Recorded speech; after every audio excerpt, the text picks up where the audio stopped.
भागवत कथा कैसे सुने और कैसे करें इसकी विधि बताए। बहुत ध्यान से सुनिए।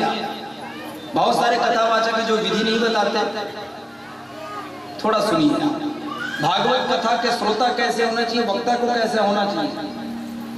तो कहा पहले वक्ता की बारी है, वक्ता को कैसे होना चाहिए।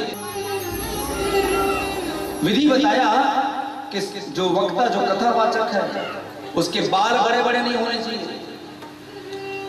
जिस कथावाचक का बाल बड़ा है उसकी गति बिगड़ जाएगी, निश्चित है दुर्गति होगी। इसलिए कथावाचक का बाल लड़कियों के जैसा बड़ा बड़ा नहीं होना चाहिए। यहां तक पहला। दूसरा, कथावाचक को चाहिए कि वो कथा के पूर्व एक दिन पहले ही दाढ़ी बनवा ले, या दाढ़ी रखे तो रखे। बीच में दाढ़ी से छेड़छाड़ नहीं होना चाहिए, नहीं बाल से बीच में दाढ़ी ना बनवाए। एक दिन पहले बनवाओ या तो 7 दिन बाद बनवाओ। ये दूसरा। तीसरा कथावाचक के लिए बताया कि कथावाचक को क्रोध नहीं करना चाहिए, चाहे कुछ भी हो जाए, शांत होना चाहिए। तीसरा बात। चौथा, कथावाचक को सहनशील होना चाहिए। अगर उसको खाने को भी कम मिले या ना भी मिले उसको संतोष रखना चाहिए, कोई बात नहीं, हमें कथा करनी है। पांचवा, कथावाचक को कभी भी भागवत को बेचना नहीं चाहिए कि हम इतने में ही कथा करेंगे, 10 लाख देंगे तभी कथा करने आएंगे, नहीं तो नहीं आएंगे। अगर जो ऐसे करते उसकी भी दुर्गति होगी। तो कथावाचक भागवत का क्रय ना करे, भगवान को ना बेचे। छठवा, कथावाचक को मिथ्या प्रलाप नहीं करना चाहिए।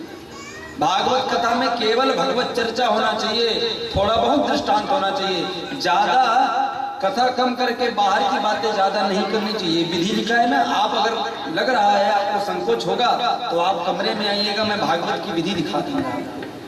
ये छठवा। ऐसे बहुत सारे हैं।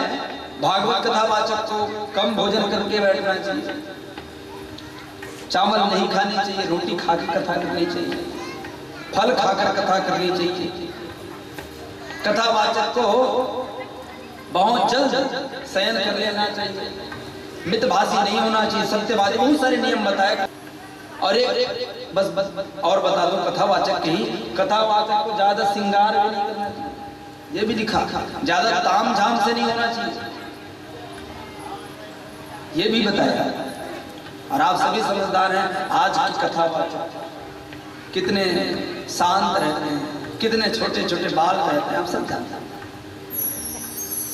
और एक और, कथावाचक स्त्री नहीं होनी चाहिए, ये बात बड़ी विशेष है।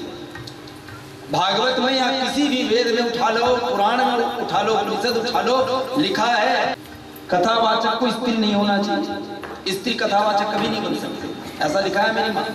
बुरा मत मानिएगा, आजकल बहुत सारी कथावाचिका हो गई हैं, इसीलिए स्त्री के मुख से कथा ना सुने।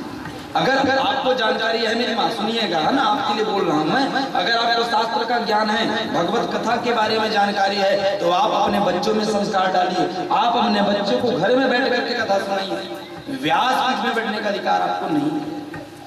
आप घर में खूब अपने बच्चों को समझाइए, बेटा प्रहलाद की कथा बताइए, ध्रुव की कथा बताइए, आप उसको भगवान से आप जोड़िए। पर आजकल कथावाचिका क्यों आ गई कथा में?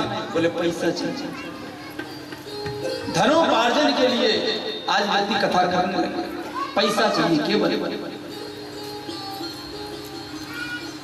कथावाचक को संस्कृत का ज्ञान होना चाहिए, कथावाचक को व्याकरण की जानकारी होना चाहिए। कथा कहानी तो आप जानते हो जी, ध्रुव जी की कथा में आपसे पूछूं आप बता देंगे मेरी मां। प्रहलाद की कथा आपको पता है, कृष्ण भगवान की बाल लीला पता है, आप भी जानते हैं।